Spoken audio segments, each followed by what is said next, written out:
Jesus reverse ministry. தேவனுடைய பரிசுத்த நாமத்திற்கு மகிமை உண்டாவதாக. என் கொம்பை காண்டாமிருகத்தின் கொம்பை போல் உயர்த்துவீர் என்ற சங்கீதத்தில் உள்ள தேவ வார்த்தைக்காக ஒரு சிறு கதை. ஒரு காடு மிகவும் பரபரப்புடன் இயங்கிக் கொண்டிருந்தது.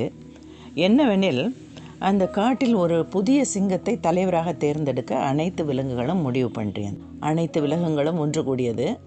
மேடையில் சிங்கமும் நரி அவற்றை முன்மொழிந்து கொண்டிருந்தது. திடீரென்று அனைத்து விலங்குகளும் காணாமல் போனது. ஒருவருக்கும் புரியவில்லை.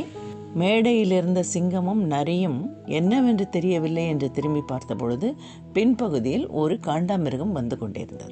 இதை கண்டவுடன் சிங்கமும் நரியும் கூட சென்று விட்டது. காண்டாமிருகம் மிகவும் பலன் உள்ளது.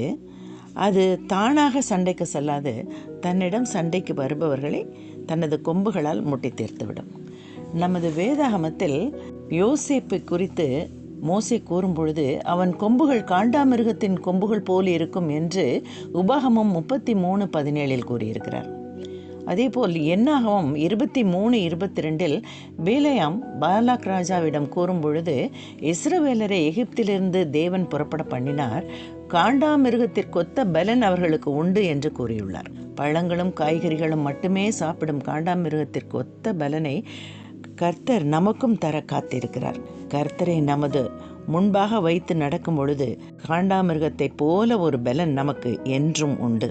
இந்த 925ஆம் நாளின் வெகுமதியாக பரிசுத்த வேதாகமத்தின் பழைய ஏற்பாட்டில் ஏசாயாவின் புத்தகம் 64ஆம் அதிகாரத்தில் இருந்து, உமது நாமத்தை சத்துருக்களுக்கு தெரிய பண்ணுவதற்கும் ஜாதிகள் உம்முடைய சந்நிதிக்கு முன் தத்தளிப்பதற்கும் தேவரீர் வானங்களை கிழித்து இறங்கி உருக்கும் அக்னி எரியுமா போலவும் அக்னி தண்ணீரை பொங்க பண்ணுமா போலவும் பர்வதங்கள் உமக்கு முன்பாக உருகும்படி செய்யும்.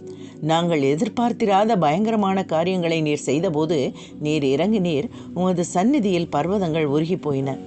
தேவனே, உமக்கு காத்திருக்கிறவர்களுக்கு நீர் செய்பவைகளை நீரே அல்லாமல் உலக தோற்றம் முதற்கொண்டு ஒருவரும் கேட்டதுமில்லை, செவியால் உணர்ந்ததுமில்லை, அவைகளை கண்டதுமில்லை என்று ஏசாயா தீர்க்கதரிசி எழுதியிருக்கிறார். இப்பகுதியில் தேவனுக்கு காத்திருக்கிறவர்களுக்கு எதிர்பாராத அளவில் நன்மைகள் செய்வதற்கும் நம்மை தாங்கி நமக்கு காண்டாமிருகத்தை ஒத்த பலன் தருவதற்கும் கர்த்தர் காத்திருக்கிறார். பூர்வ காலத்தில் செய்தது போன்று இக்காலத்திலும் அற்புதங்கள் செய்ய காத்திருக்கிறார். நாம் அவர் மீது தீவிரமாக நம்பிக்கையும் ஊக்கமாக ஜெபிப்பவர்களாகவும் இருக்கும்போது நமது அன்றாட வாழ்வில் நமக்கு செய்யும் அற்புதங்களை புரிந்து கொள்ளவும் முடியும். நாம் தான் அவரை விட்டு விலகுகிறவர்களாக இருக்கிறோம்.